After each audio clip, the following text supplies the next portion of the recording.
सभी भाइयों को राम राम। आज आपका मैं आज से हिंदी व्याकरण, ठीक है, कौन सी?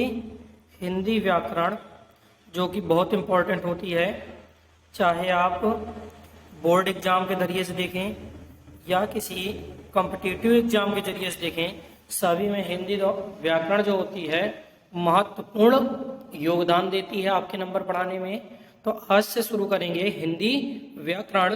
पूरी सीरीज आपको हिंदी व्याकरण संबंधित सारी चीजें मिल जाएंगी।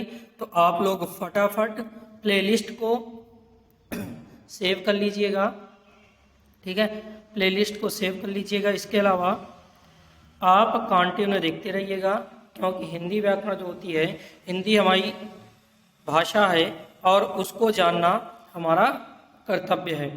तो हिंदी को जानने के लिए आपको हिंदी व्याकरण आनी बहुत जरूरी है, ठीक है। तो आज से शुरू करेंगे हिंदी व्याकरण। तो सबसे पहली चीज आती है भाषा। तो आज भाषा के बारे में जानेंगे। किसके बारे में जानेंगे? भाषा के बारे में, ठीक है। चलिए चलते हैं आगे। तो इसमें थोड़ी सी बात मैं आपको बता देता हूँ कि व्याकरण क्या है। व्याकरण का काम क्या होता है, इंग्लिश में इसी ग्रामर बोलते हैं। व्याकरण का काम क्या है? तो व्याकरण क्या है? तो भाषा का शुद्ध लिखना, पढ़ना, ठीक है। भाषा का जो शुद्ध लिखना और पढ़ना सिखाता है वो कौन है? व्याकरण, ठीक है। कौन सिखाता है? व्याकरण हमें सिखाता है कि भाषा को शुद्ध लिखा कैसे जाए और शुद्ध पढ़ा कैसे जाए, ठीक है। तो पहली चीज आती है भाषा। तो आज भाषा के बारे में जानेंगे, ठीक है। आज किसके बारे में भैया जानेंगे? भाषा के बारे में। तो चलिए भाषा क्या है? तो देखिए, भाषा को मैं सिंपल तरीके से, इसमें जो लिखा है उसको भी आप पढ़िएगा। भाषा मुख से उच्चारित होने वाले शब्दों और वाक्यों आदि का वह समूह है जिसके द्वारा मन की बात बताई जाती है। किसी भाषा में सभी ध्वनियों को प्रतिनिधि व स्वयं एक व्यवस्था मिलकर एक संपूर्ण भाषा की अवधारणा बनाते हैं। दूसरे शब्दों में कहें तो व्यक्त नाद की वह वृहत समष्टि जिसकी सहायता से किसी समाज या देश के लोगों अपने मनोभाव तथा विचार को प्रकट करते हैं।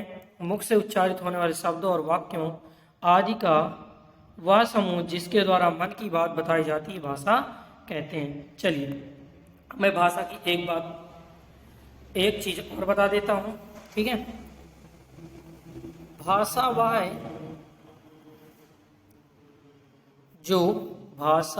है जो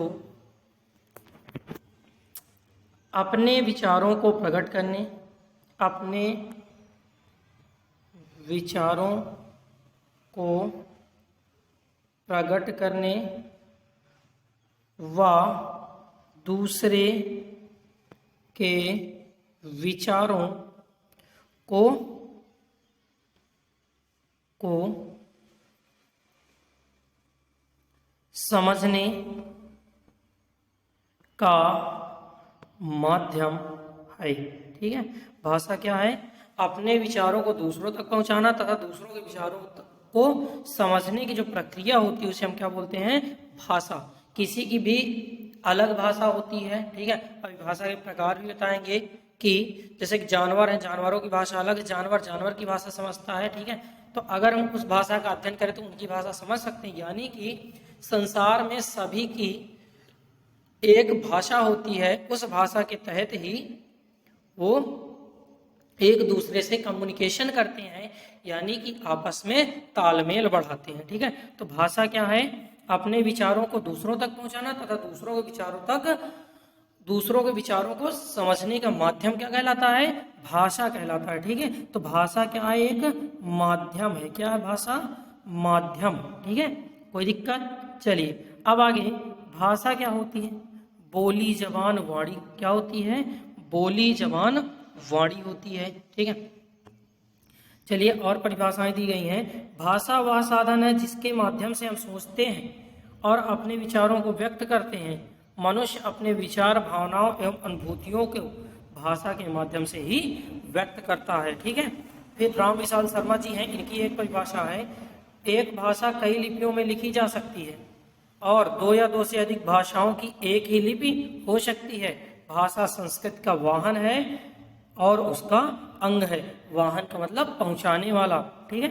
चलिए एक परिभाषा और, भाषा एक ऐसा साधन है जिसके द्वारा हम अपने विचारों को व्यक्त कर सकते हैं और जिसके लिए हम आवश्यक ध्वनियों का प्रयोग करते हैं, वो भी क्या कहलाएगी, भाषा। तो बहुत सारी आपको परिभाषाएं दे दी हैं और भी परिभाषाएं। देखिए प्लूटो, भाषा को प्राचीन समय से परिभाषित करने की कोशिश की जा रही है, जिनमें प्लूटो एक महान वैज्ञानिक थे, उन्होंने भी परिभाषित किया। तो प्लूटो ने सोफिस्ट में विचार और भाषा संबंध में लिखते हुए कहा कि विचार भाषाओं में थोड़ा अंतर है, विचार और भाषाओं में थोड़ा अंतर है। विचार आत्मा की मुख बातचीत पर वह ध्यानतव्य होकर ओंठों पर प्रकट होती है, तो उसे क्या बोलते हैं, भाषा बोलते हैं। क्या बोलते हैं, भाषा बोलते हैं, ठीक है। चलिए आगे, स्वीट के अनुसार ध्वन्यात्मक शब्दों द्वारा विचारों को प्रकट करना ही क्या कहलाता है, भाषा कहलाता है। क्या कहलाता है, भाषा। ये भी परिभाषा है। वेद्री कहते हैं कि भाषा एक प्रकार का चिन्ह है, चिन्ह से आशय उस चिन्हों से है जिसके द्वारा मानव अपने विचार दूसरों पर प्रकट करता है। ये कई प्रकार के हो सकते हैं, जैसे नेत्राग्र, श्रोत्राग्र, स्पर्शाग्र।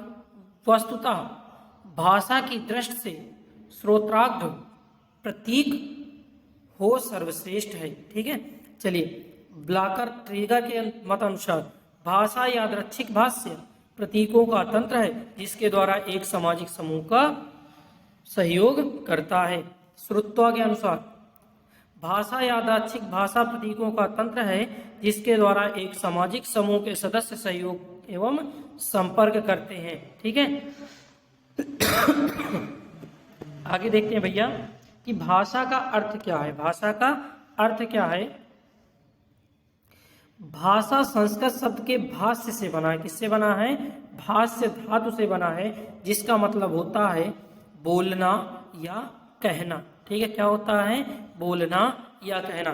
तो भाषा वह है जिसे बोला जाए, ठीक है। भाषा क्या है, जिसे कहा जाए या बोला जाए, उसे हम क्या बोलेंगे, भाषा। चलिए आगे चलते हैं।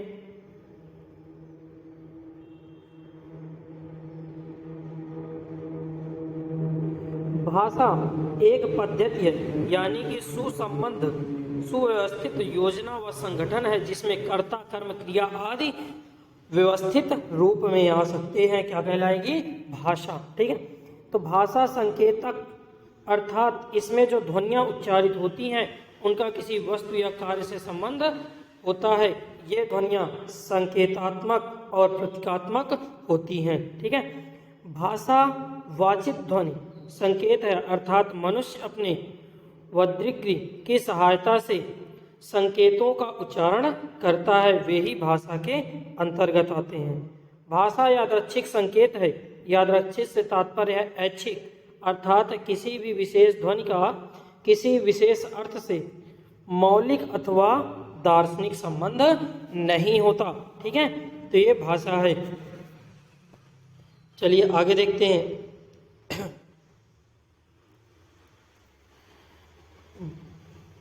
जो भाषा होती है कैसी होती है, संकेतात्मक होती है। कैसी होती है, संकेतात्मक होती है, ठीक है। कैसी भाषा होती है, संकेतात्मक होती है। भाषा की शैली, भाषा में शैली। तो विकास की प्रक्रिया में भाषा का दायरा भी बढ़ता जाता है। यही नहीं, एक समाज में एक जैसी भाषा बोलने वाले व्यक्तियों का बोलने का ढंग, उच्चारण की प्रक्रिया, शब्द भंडार, विन्यास, वाक्य विन्यास आदि अलग अलग हो जाने से उनकी भाषा में पर्याप्त अंतर आ जाता है, ठीक है। और इस भाषा को हम क्या कहते हैं, इसे भाषा की शैली कहते हैं। क्या कहते हैं, भाषा की शैली, ठीक है। चलिए भाषा की उत्पत्ति की बात करें तो देखिए, आज तक ये नहीं पता कि भाषा की उत्पत्ति कहाँ से हुई। प्राचीन काल से ये चीज़ें चलती आ रही हैं, ठीक है। कब से चली आ रही हैं, प्राचीन काल से चली आ रही हैं, ठीक है। किंतु इसका कोई तथ्यगत प्रमाण नहीं है। ठीक है, तो यह एक विवादग्रस्त मामला है कि भाषा की उत्पत्ति कैसे हुई, तो सभी वैज्ञानिक सर्वसम्मति नहीं भी है, इसलिए इसे स्वीकृति नहीं की जा सकती। ठीक है, इसे स्वीकृति नहीं की जा सकती। चलिए आगे देखते हैं भाषा का विकास। भाषा का विकास। इस समय सारे संसार में हजारों प्रकार की भाषाएं बोली जाती हैं, जो साधारणतः अपने भाषियों को छोड़कर और लोगों को समझ में नहीं आती। अपने समाज और देश भाषा के लोग बचपन में अभ्यस्त होने के कारण अच्छी तरह जानते, पर दूसरे देशों या समाजों में भाषा अच्छी तरह नहीं आती। भाषा विज्ञान के ज्ञानकर्ताओं भाषाओं आर्य, सेमेटिक, हेमेटिक आदि वर्ग स्थापित करके उनमें से प्रत्येक की अलग अलग शाखाएं स्थापित की हैं।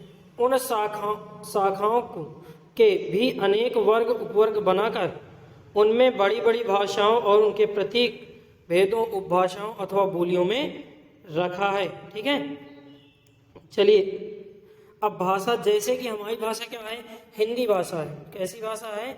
हिंदी। ठीक है, लेकिन इसकी बहुत सारी बोलियां हैं, जैसे कि ब्रज भाषा, अवधी, बुंदेलखंडी। ठीक है, बुंदेलखंडी, ये क्या है? उपभाषाएं या बोलियां हैं। ठीक है, तो इसी प्रकार सभी भाषाओं की बोलियां और उपभाषाएं होती हैं। ठीक है, चलिए भारतीय आर्यों की वैदिक भाषा से संस्कृत, कौन सी? संस्कृत। ठीक है, प्राकृतों और प्राकृतों से अपभ्रंशों से आधुनिक भारतीय भाषाओं का विकास हुआ है। अगर भारतीय भाषा की बात करें तो सबसे पहले जो प्राचीन काल था, उस समय हमारे पूर्वज जिन्हें आर्य बोला जाता था, क्या बोला जाता था? आर्य बोला जाता था। तो वो किस भाषा का प्रयोग करते थे? संस्कृत भाषा का प्रयोग करते थे। फिलहाल में केरल में एक गांव है जहां पर आज भी संस्कृत भाषा का ही प्रयोग किया जाता है। सामान्य बोलचाल के लिए भी संस्कृत भाषा का प्रयोग किया जाता है और वहां पर बहुत सारी दूर दूर से लोग संस्कृत भाषा को पढ़ने आते हैं। ठीक है, आज भी जो वैदिक परंपराएं हैं वहां पर जीवंत हैं।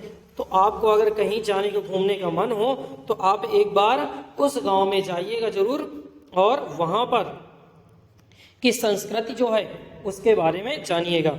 चलिए आगे देखते हैं।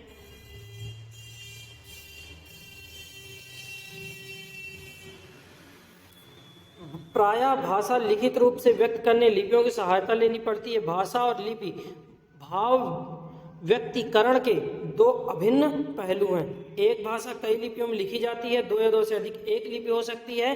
ठीक है, तो मतलब कहने का मतलब ये है कि अगर लिपि है, लिपि एक भाषा की अलग अलग भाषाओं की एक लिपि हो सकती है और एक भाषा की कई लिपियों में उसे लिखा जा सकता है। ठीक है, चलिए भाषा के भेद क्या है? भाषा का भेद, तो भाषा के भेद कितने हैं? तो बोलने, लिखने और समझने के आधार पर 3 प्रकार की होती है भाषा। कितने प्रकार की होती हैं? 3 प्रकार की। कौन कौन सी? मौखिक भाषा, लिखित भाषा और सांकेतिक भाषा। ठीक है, कौन कौन सी? मौखिक भाषा, लिखित भाषा और सांकेतिक भाषा। चलिए मौखिक भाषा क्या है? भाषा जिस रूप से हम अपने विचार एवं भाव बोलकर प्रकट करते हैं अथवा दूसरे के विचारों और भाव सुनकर ग्रहण करते हैं, उसे बोलते हैं मौखिक भाषा। क्या बोलते हैं? मौखिक भाषा। ठीक है, एक इसका शार्ट भी है कि बोलना व सुनना, बोलना व सुनना भाषा का मौखिक रूप है। बोलना व सुनना भाषा का मौखिक रूप है। ये भी एक परिभाषा है आपकी कि बोलना व सुनना भाषा का मौखिक रूप कहलाता है। ठीक है, अब क्या चीज है? जैसे कि आपको हम पढ़ा रहे हैं तो कौन सी भाषा है? मौखिक भाषा है। कौन सी भाषा है? जो मैं बोल रहा हूँ वो कौन सी भाषा है? मौखिक भाषा है। ठीक है, कौन सी भाषा है? मौखिक। हम मोबाइल में बातचीत करते हैं तो बातचीत करना कौन सी भाषा है? मौखिक भाषा है। कौन सी भाषा? मौखिक भाषा है। ठीक है, तो इस चीज से आप समझ गए होंगे कि अपने जब हम बोलते हैं या किसी के विचारों को सुनते हैं तो दोनों कौन सी भाषा होती है? तो मौखिक भाषा होती है। कौन से कार्य हो रहे हैं? मौखिक भाषा। फिर लिखित भाषा की बात करते हैं, लिखित भाषा, ठीक है। लिखित भाषा क्या है, तो जब हम अपने मन के भावों और विचारों को लिखकर प्रकट करते हैं तो वह भाषा का लिखित रूप कहलाता है। लिखित भाषा का उदाहरण, चलिए मैं आपको बता देता हूं उदाहरण के बारे में। इसकी जो दूसरी परिभाषा है वो क्या कर सकते हैं, लिखना व पढ़ना। लिखना व पढ़ना भाषा का, लिखना व पढ़ना भाषा का लिखित रूप कहलाता है। कौन सा रूप कहलाता है, लिखित रूप कहलाता है, ठीक है। क्या कहलाता है, लिखित रूप कहलाता है, ठीक है। चलिए, लिखना व पढ़ना भाषा का लिखित रूप कहलाता है। किसका, कौन सा लिखित, कौन सा रूप कहलाता है, लिखित रूप कहलाता है, ठीक है। लिखना और पढ़ना, जैसे कि अब दादी हमारी होती हैं, ये घर में हमारी रामायण पढ़ी जाती है। क्या पढ़ी जाती है, रामायण। तो रामायण पढ़ना क्या है, लिखित भाषा है। कौन सी भाषा है, लिखित भाषा है, क्योंकि रामायण लिखी होती है, उसी को हम क्या करते हैं, पढ़ते हैं, ठीक है। जो विषय हम पढ़ते हैं, जैसे कि आप अभी स्क्रीन पे जो पढ़ रहे हैं, ये कौन सी भाषा है, लिखित भाषा है। कौन सी भाषा है, लिखित भाषा है। कौन सी भाषा, लिखित भाषा। पत्र लिखना, ठीक है, पत्र पढ़ना लिखना क्या कहलाता है, लिखित भाषा। समाचार पत्र, ठीक है। कहानी, वो कहानी, जीवनी, ठीक है, जीवनी, ये सब क्या है, भाषा के लिखित रूप के अंतर्गत आते हैं। किसके रूप अंतर्गत, लिखित रूप के अंतर्गत होते हैं, ठीक है। चलिए, संकेतिक भाषा, तो यानी कि संकेत वाली भाषा। जैसे कि आप संकेत करते हुए होंगे कि अपने साथियों को आइए चलते हैं, तो ऐसे आप केवल सर हिला देते हैं, हाँ या ना का जवाब भी दे देते हैं। तो इस प्रकार से वो कौन सी भाषा होती है, संकेतिक भाषा, ठीक है। संकेत भाषा या संकेतिक भाषा वह ऐसा भाषा है जिसको हम विभिन्न प्रकार के सदस्यों जैसे कि हस्तचलित संकेत या अंग संकेत के माध्यम से व्यक्त करते हैं। इसमें बोलने वाले के विचारों के धारा प्रवाह के रूप में हाथ के आकार, विन्यास और संचालन, बाहों के शरीर और चेहरे के हाव भाव एक साथ उपयोग किया जाता है, ठीक है। चलिए, छोटे बच्चे और उसके माँ के बीच की संकेतिक भाषा, ठीक है। छोटा बच्चा जब अपनी समस्याओं और इच्छाओं को विभिन्न संकेतों से बताता है तो वह अधिकतर बच्चों को जब भूख लगती है तो क्या करता है, रोने लगता है, ठीक है। तो इस प्रकार से कौन सी भाषा है, संकेतिक भाषा कहलाती है। कौन सी भाषा, संकेतिक भाषा, ठीक है। चलिए, अब इसके अलावा भी भाषाओं के रूप होते हैं, ठीक है। इसके अलावा भी भाषा होती है मानक भाषा। कौन सी भाषा, मानक भाषा भी होती है। भाषा की स्थिर और सुनिश्चित रूप से मानक व परिनिष्ठ भाषा कहते हैं, ठीक है। मानक भाषा शिक्षित वर्ग के शिक्षा और पत्राचार एवं व्यवहार की भाषा होती है। इसके व्याकरण और उच्चारण की प्रक्रिया लगभग निश्चित होती है। मानक भाषा को टकसाली भाषा भी बोलते हैं। क्या बोलते हैं, टकसाली। इसी भाषा में पाठ्य पुस्तकों का प्रकाशन होता है, जैसे कि हिंदी है, अंग्रेजी है, फ्रेंच है, संस्कृत है, ग्रीक है, उसे क्या बोलते हैं, मानक भाषा। मैं आपको बता भी देता हूं कि एकदम सिंपल सा कि मानक भाषा किसे कहेंगे, तो मानक भाषा उसे बोला जाता है जो किसी राष्ट्र द्वारा पूरे राष्ट्र में बोली जाती हो, ठीक है। पूरे राष्ट्र में जो संचालित की जाती भाषा उसे हम क्या बोलते हैं, मानक भाषा। क्या बोलते हैं, मानक भाषा बोलते हैं, ठीक है। पूरे राष्ट्र में जो भाषा संचालित होगी वो क्या कहलाएगी, मानक भाषा, ठीक है। चलिए, संपर्क भाषा। संपर्क भाषा यानी कि कम्युनिकेशन कैसे किया जाता है, तो अगर दो व्यक्तियों के बीच, राज्यों के बीच, देश विदेशों के बीच जो भाषा होती है उसे हम क्या बोलते हैं, संपर्क भाषा। क्या बोलते हैं, संपर्क भाषा। अंतरराष्ट्रीय स्तर पर संपर्क भाषा कौन है, तो अंग्रेजी है। क्या है, अंग्रेजी, ठीक है। कौन है, अंग्रेजी है, ठीक है। चलिए आगे देखते हैं, एक भाषा और है अंधों की भाषा। किसकी भाषा, अंधों की भाषा, ठीक है। इसे ऐसे व्यक्ति जिनकी आंखों की समस्या होती है, ठीक है, जिन्हें दिखाई नहीं देता उन्हें अंधा कहते हैं। ऐसे व्यक्ति जो बोलना और सुनना तो जानते हैं पर लिखने और पढ़ने में समस्या होती है, उनके लिए एक नेत्रहीन फ्रांसीसी लेखक लुई ब्रेल ने, ठीक है, वैज्ञानिक जो लेखक थे उनका नाम क्या था, लुई ब्रेल। क्या नाम था, लुई ब्रेल। ने ब्रेल पद्धति का आविष्कार किया। ब्रेल क्या है? एक तरह की लिपि है जिसको विश्व भर में नेत्रहीनों को पढ़ने और लिखने में छू कर व्यवहार में लाया जाता है। ठीक है, जैसे कि तुमने देखा होगा कि अंधे जो होते हैं, सूरदास वगैरह, तो क्या करते हैं? अक्षरों को छूते हैं, उनके उभारों को समझ करके उनको पढ़ लेते हैं। ठीक है, तो उसे हम क्या बोलते हैं? ब्रेल पद्धति। क्या बोलते हैं? ब्रेल पद्धति। इसका आविष्कार किसने किया था? तो फ्रांसीसी अंधे व्यक्ति ने। जो लेखक थे उनका नाम था लुई ब्रेल। क्या नाम था? लुई ब्रेल नाम था। क्या नाम था? लुई ब्रेल नाम था भैया। चलिए आगे चलते हैं कि भाषा के अंग कौन कौन से हैं। भाषा के अंग, तो भाषा के मुख्यतः कितने अंग होते हैं? 5। कितने अंग होते हैं? 5। ठीक है, कौन कौन से? तो ध्वनि, वर्ण, शब्द, वाक्य और लिपि। ठीक है, भाषा कितने स्वरूपों से मिलकर बनी होती है? तो 5 स्वरूपों से मिलकर बनी होती है। ध्वनि, वर्ण, शब्द, वाक्य, लिपि। ध्वनि किसे कहते हैं? तो हमारे मुख से निकलने प्रत्येक स्वतंत्र आवाज ध्वनि होती है। क्या कहलाती है? ध्वनि। जो हमारे मुख से निकलती है, जैसे मैं बोल रहा हूँ तो मेरे मुख से जो ध्वनि निकल रही है उसे हम क्या बोलते हैं? आवाज निकल रही है उसे हम क्या बोलते हैं? ध्वनि कहते हैं। क्या कहते हैं? ध्वनि। और ये ध्वनियाँ किसमें होती हैं? मौखिक भाषा में प्रयोग की जाती हैं। किसमें प्रयोग की जाती हैं? मौखिक भाषा में। चलिए फिर वर्ण। वर्ण व मूल ध्वनि जिसके टुकड़े ना किए जाएं वो क्या कहलाता है? वर्ण कहलाता है। क्या कहलाता है? वर्ण। ठीक है, छोटा, बड़ा, ये सारी चीजें आहा तक, फिर का से ज्ञा तक, ये सारे क्या हैं? वर्ण है। क्या है? वर्ण। वह छोटी से छोटी ध्वनि, क्या बोल सकते हैं हम? वह छोटी से छोटी ध्वनि, छोटी से छोटी ध्वनि जिसके टुकड़े नहीं किए जा सकते, जिसके टुकड़े नहीं किए जा सकते, क्या कहलाती है? वर्ण कहलाता है। क्या कहलाता है?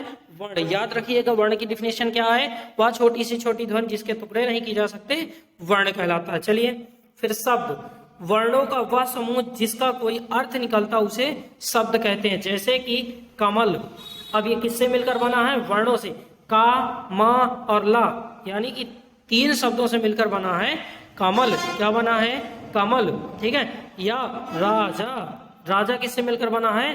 तो वर्णों से मिलकर बना है। रा प्लस बड़ा आ प्लस जा प्लस बड़ा आ, तो ये बना है राजा। तो यानी किससे मिलकर बना है? वर्णों से। तो वर्णों का समूह क्या कहलाता है? शब्द कहलाता हो जिसका निश्चित अर्थ निकलता हो। चलिए वाक्य। तो सार्थक शब्दों का वह समूह जिसका कोई अर्थ निकलता उसे वाक्य कहते हैं। जैसे कि राजा घर जा रहा है, तो इसका एक निश्चित अर्थ है कि कोई घर जा रहा है। कौन जा रहा है? राजा जा रहा है। ठीक है, तो ये किसका समूह है? शब्दों का समूह है। किसका समूह है? शब्दों का। ठीक है, तो शब्दों का समूह क्या कहलाता है? वाक्य कहलाता है। क्या कहलाता है? वाक्य कहलाता है। ठीक है, फिर लिपि। क्या है? लिपि। तो मौखिक भाषा को लिखित रूप में व्यक्त करने के लिए, मौखिक भाषा को लिखित रूप में व्यक्त करने के लिए जिन चिन्हों का प्रयोग किया जाता है उसे लिपि कहते हैं। क्या कहते हैं? लिपि कहते हैं। और हिंदी की जो हिंदी भाषा की जो लिपि है वो क्या है?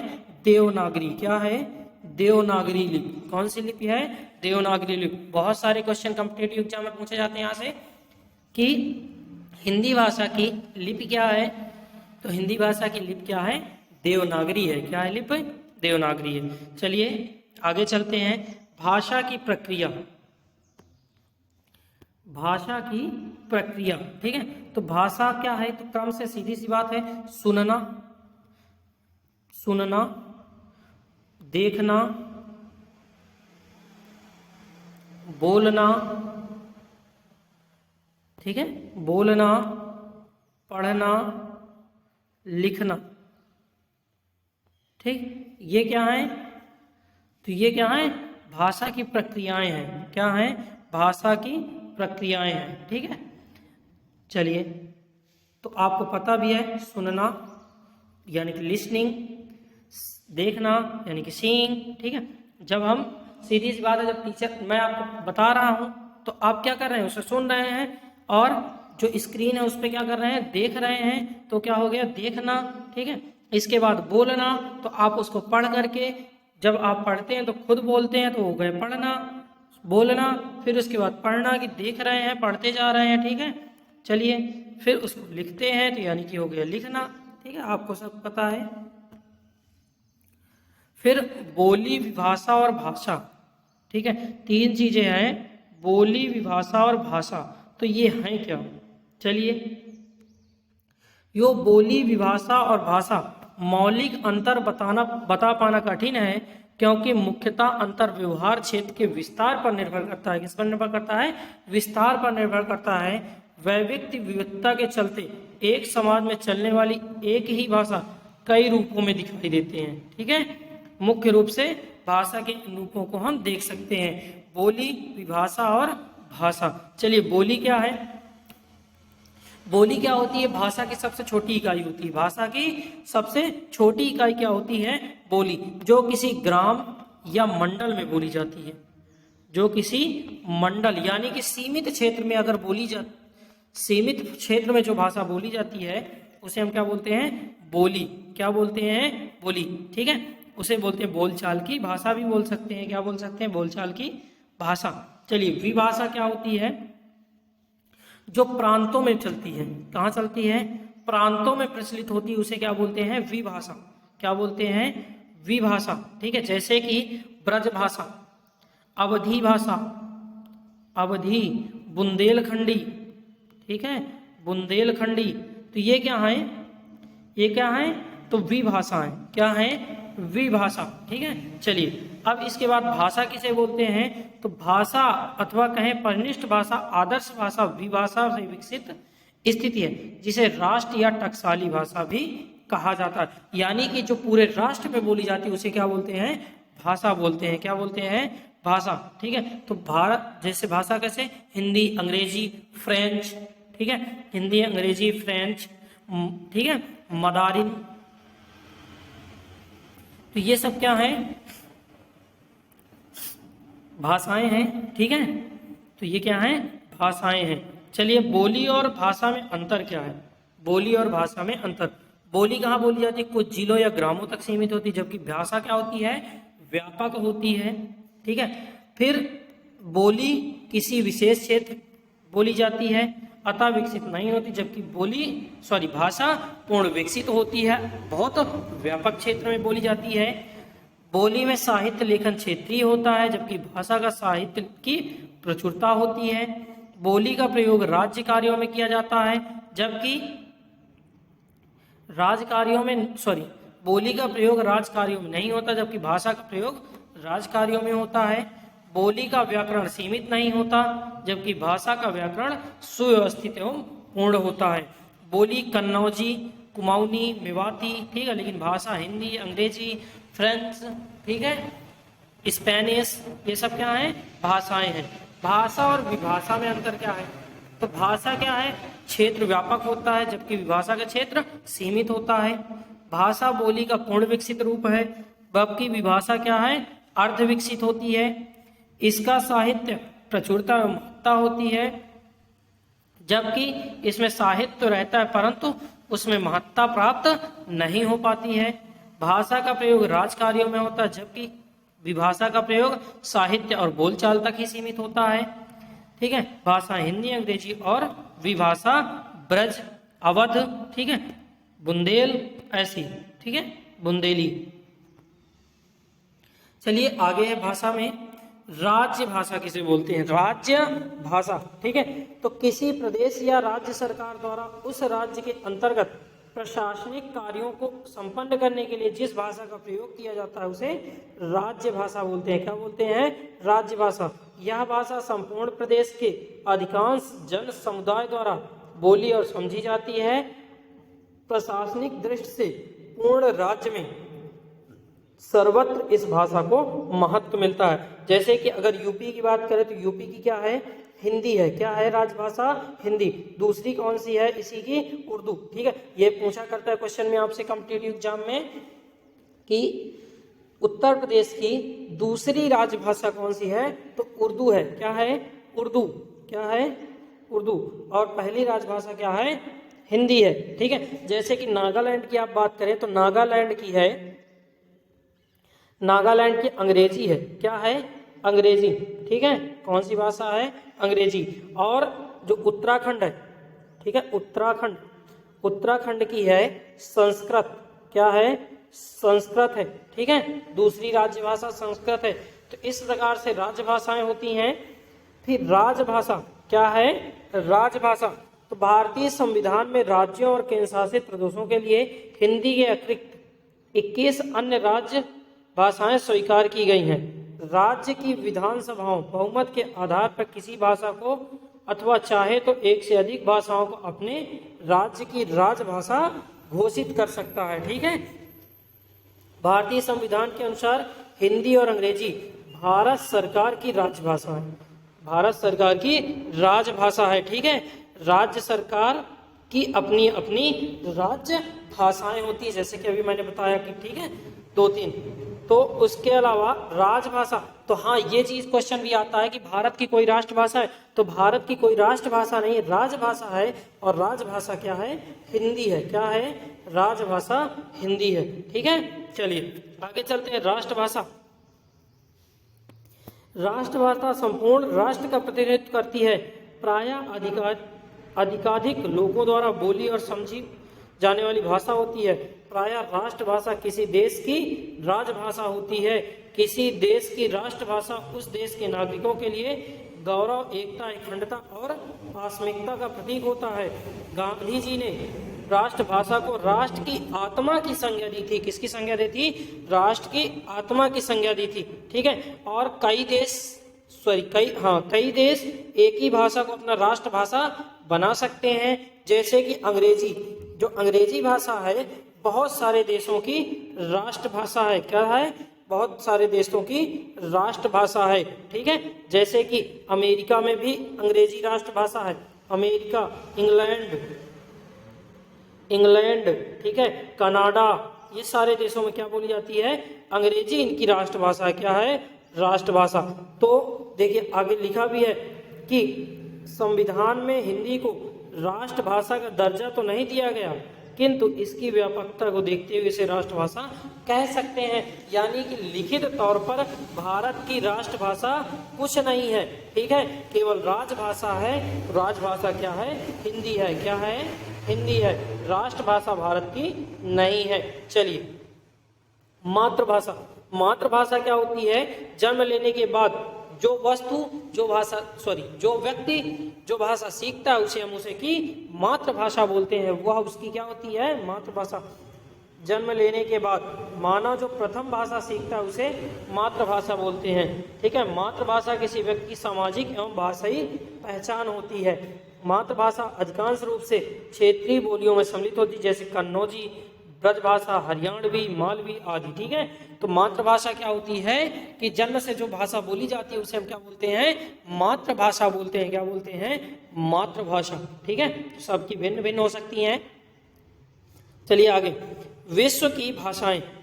तो विश्व में लगभग 6800 से अधिक 6800 से अधिक भाषाएं हैं।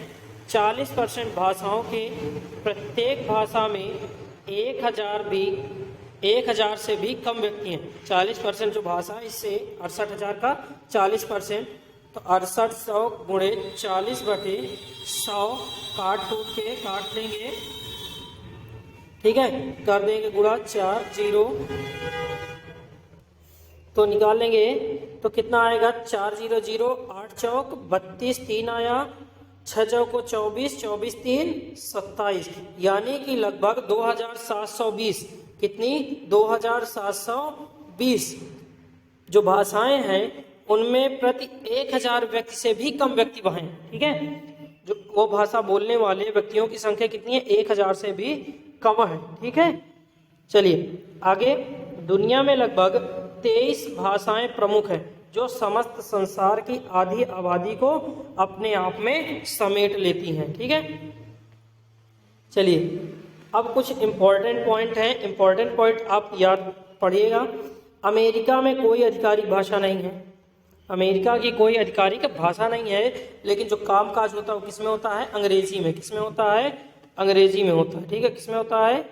अंग्रेजी में होता है। फिर अगला गिनिया, पापुआ न्यू गिनी में विश्व की सबसे अधिक भाषाएं हैं। यहाँ 840 से अधिक भाषाएं हैं, जिनमें से अब 40 ही मुख्य भाषाएं हैं, ठीक है। तो पापुआ न्यू गिनी में विश्व की सबसे ज्यादा भाषाएं हैं, कितनी है? 840 भाषाएं हैं। कितनी है? 840, जिसमें से 40 क्या है? मुख्य हैं। दुनिया में 6800 भाषाओं में लगभग 600 से अधिक भाषाएं भारत में आती हैं। कहाँ पे आती हैं? भारत में आती हैं, ठीक है। 600 से अधिक भाषाएं बोली जाती हैं। चलिए आगे, सुमेरियन भाषा सबसे पुरानी लिखित भाषाओं में से एक है। यह 3300 ईसा पूर्व, ठीक है, लिखित भाषा है, ठीक है। तो सबसे पुरानी भाषा कौन सी है? सुमेरियन। कौन है? सुमेरियन भाषा, ठीक है। चलिए, हाँ एक चीज, ईसा पूर्व किसे अगर आप नहीं समझते तो यीशु मसीह के जन्म के पहले, यीशु के जन्म के पहले के समय क्या बोलते हैं? ईसा पूर्व, ठीक है। चलिए, बाइबिल में सबसे ज्यादा अनुवादित की गई पुस्तक है। बाइबिल जो है सबसे ज्यादा अनुवादित की गई पुस्तक है। इसमें 683 भाषाओं व उनके भागों को 3000 से अधिक भाषाओं में अनुवादित किया गया है, ठीक है। बाइबिल हिब्रू, आरामी, कोइन ग्रीक, ठीक है, भाषाओं में लिखी गई थी, ठीक है। जो मूलतः किस में लिखी गई थी? बाइबिल हिब्रू में लिखी गई थी, आरामी में और कोइन ग्रीक में। लेकिन प्रेजेंट टाइम में लगभग जो पुस्तक है उसे अनुवादित किया जा चुका है लगभग 683 भाषाओं में, और इसके जो भाग हैं उनको 3000 से अधिक भाषाओं में अनुवादित किया जा चुका है, ठीक है। चलिए, फ्रेंच को दुनिया की प्यार की भाषा कहते हैं, ठीक है। तो फ्रेंच होती है, फ्रेंच भाषा, तो वो प्यार की भाषा कहलाती है। क्या कहलाती है? प्यार की भाषा, ठीक है। चलिए, पापुआन भाषा में सबसे कम वर्ण 11, ठीक है। पापुआन भाषा में सबसे कम वर्ण 11 है, ठीक है। यह रोटोकॉस की भाषा है। किसकी भाषा है? रोटोकॉस की भाषा है। किसकी भाषा है? रोटोकॉस की भाषा। चलिए अगला, रूसी भाषा को युद्ध की भाषा कहा जाता है। कौन सी भाषा कहा जाता है? युद्ध की भाषा कहा जाता है। चलिए आगे देखते हैं, अंग्रेजी विश्व की सबसे प्रभावी भाषा है, परंतु यह सबसे ज्यादा बोली जाने वाली भाषा नहीं है, ठीक है। चलिए, लेकिन अधिकतर जो कम्युनिकेशन होता है वो किसमें क्या होता है? अंग्रेजी में होता है। चाहे किसी भी देश का व्यक्ति हो या किसी भी प्रांत का व्यक्ति हो, अधिकतर जो कम्युनिकेशन होता है आपस में वो किसके द्वारा होता है? अंग्रेजी, ठीक है। अंग्रेजी भाषी लोग, लेकिन बोला नहीं जाता, केवल कम्युनिकेशन किया जाता है आपस में। चलिए, कंबोडियन भाषा में सबसे ज्यादा वर्ण 73 से भी अधिक है, ठीक है। जो कंबोडियन भाषा है उसमें सबसे अधिक 73 से भी अधिक वर्ण है, ठीक है। कंबोडियन भाषा में, कंबोडिया, ठीक है, कंबोडिया में वो भी है हिंदुओं का सबसे बड़ा मंदिर, ठीक है। हिंदुओं का सबसे बड़ा मंदिर कहाँ स्थित है? कंबोडिया में। चलिए, चीन की मंदारिन भाषा में वर्ण के स्थान पर प्रतीकों का प्रयोग होता है, इसलिए यह विश्व की सबसे कठिन भाषा है। लोग कहते हैं कि वे लिखते नहीं चित्र बनाते हैं। इसमें लगभग 9000 प्रतीक हैं, जिनमें से 3000 प्रतीकों का ज्ञान एक अखबार पढ़ने के लिए आपको चाहिए होता है, ठीक है। अगर कोई चाइनीज अखबार आप पढ़ रहे हैं तो आपको 3000 भाषाओं का ज्ञान, 3000 प्रतीकों का ज्ञान होना चाहिए। टोटल कितने प्रतीक होते हैं? 9000 प्रतीक होते हैं। कितने होते हैं? 9000 प्रतीक होते हैं। और दुनिया की सबसे कठिन भाषा है, ठीक है। जो दुनिया की सबसे कठिन परीक्षा होती है वो भी कहाँ पे होती है? चीन में होती है। कहाँ होती है? चीन पे। ड्रोन उड़ा करते हैं ऊपर, ठीक है। फिर छापा खाने तथा छपाई में प्रयुक्त भाषा जर्मन है, ठीक है। छापा खाने या छपाई में प्रयुक्त पहली भाषा कौन है? जर्मन है, ठीक है। जर्मन में ही छापा गया था। आगे, अंग्रेजी और फ्रेंच इंटरनेट की दुनिया में सबसे अग्रणी है। अंग्रेजी और फ्रेंच इंटरनेट की भाषा में सबसे अग्रणी है। इसी वजह से अंग्रेजी को कई देशों ने अपने देश की आधिकारिक भाषा दर्जा देना पड़ गया है, ठीक है। देना पड़ गया उनको कि जब तक जो देश है वो अंग्रेजी भाषी हो रहा है तो उसको अंग्रेजी भाषा का दर्जा देना पड़ेगा। चलिए आगे है, यही हाल रहा तो आने वाले दशकों में अंग्रेजी विश्व की लगभग सभी भाषाओं को खा जाएगी। जैसे कि अफ्रीका महाद्वीप में अंग्रेजी एक प्रथम भाषा बन गई है। नाइजीरिया में 9 करोड़ इंग्लिश बोलते हैं, जबकि ब्रिटेन में 6 करोड़। ठीक है, जबकि ब्रिटेन में ही अंग्रेजी का वो है, लेकिन ब्रिटेन में 6 करोड़ बोलते हैं और नाइजीरिया में 9 करोड़ बोलते हैं। अमेरिका में अंग्रेजी भाषा की 24 से अधिक बोलियां बोली जाती हैं। ठीक है, अमेरिका में अंग्रेजी भाषा की 24 से अधिक बोलियां बोली जाती हैं। चलिए, क्या आप जानते हैं कि दुनिया की सबसे प्रसिद्ध भाषाएं, सबसे अधिक बोली जाने वाली भाषाएं कौन सी हैं? तो एक लिस्ट बनाई है मैंने, तो उस लिस्ट से आपको कुछ बताते भी हैं कि जो फैमिली है वो कैसी है और उसके जो स्पीकर हैं, बोलने वाले वक्ता, वो कितने हैं। ठीक है, तो टॉप 20 हैं। चलिए इसमें देखते हैं। अंग्रेजी भाषा, भाषा परिवार इंडो यूरोपियन। ठीक है, इंडो यूरोपियन जो प्रांत है वहां पर बोली जाती है। कितने टोटल? 145.2 करोड़ लोग बोलते हैं। ठीक है, मंडारिन भाषा चीन की मानक भाषा है। मंडारिन भाषा सीनो तिब्बतियन, ठीक है, सीनो तिब्बतियन इलाका जो है वहां पे बोली जाती है। 111.8 करोड़ लोग बोलते हैं। Hindi Indo European, Indo European कितने? 60.2 करोड़ लोग बोलते हैं। स्पेनिश इंडो यूरोपियन है 54.8 करोड़। फ्रेंच इंडो यूरोपियन है 27.41 करोड़। ठीक है, चलिए अरबी अफ्रीकी एशियाई है 27.4 करोड़। बंगाली इंडो यूरोपियन है 27.27 करोड़। रूसी इंडो यूरोपियन 25.82 करोड़। पुर्तगाली Indo European 25.77 crore. Urdu Indo European 23.13 crore. Indonesian एस्ट्रोनेशियाई 19.9 crore. German Indo European 13.46 crore. Japanese Japonic, ठीक है, 12.54 करोड़। नाइजीरियाई पिजियन अंग्रेजी क्रियोल 12.7 करोड़। फिर मराठी इंडो यूरोपियन 9.91 करोड़। तेलुगु द्रविड़ 9.57 करोड़। तुर्की 8.81 करोड़। तमिल द्रविड़ 8.48 यू चीन सीनो तिब्बतियन 8.56 करोड़। वियतनामी एस्ट्रो एशियाटिक 8.53 करोड़। ठीक है, तो ये थी। अब भारत की जो भाषाएं उनके बारे में देख लेते हैं। भारत की भाषा, ठीक है, भारत की भाषा। चलिए, जो भारत की भाषा है उसका डिस्कस अब अगले पार्ट में करेंगे हम। ठीक है, जो भारत की भाषा के बारे में है तो उसका डिस्कशन कहाँ होगा? अगले पार्ट में करेंगे। पहले पार्ट में हमने भाषा से संबंधित जो इम्पोर्टेंट चीज़ें थी, भाषा के प्रकार वगैरह, उनके बारे में बता दी है। अब इसका जो सेकेंड वो होगा उसमें भारत की भाषाओं से संबंधित जानकारी ली जाएंगी, क्योंकि वीडियो ज़्यादा लंबा ना हो जाए, इसलिए अब बस स्टॉप करते हैं। फिर आपको मिलते हैं अगले वीडियो में। ठीक है, तब तक के लिए आप चैनल को सब्सक्राइब कर लीजिए। आपको मज़ा आएगा, ठीक है, मज़ा आएगा तो आप चैनल को सब्सक्राइब कर दीजिए। ठीक है, चलिए, धन्यवाद बहुत बहुत।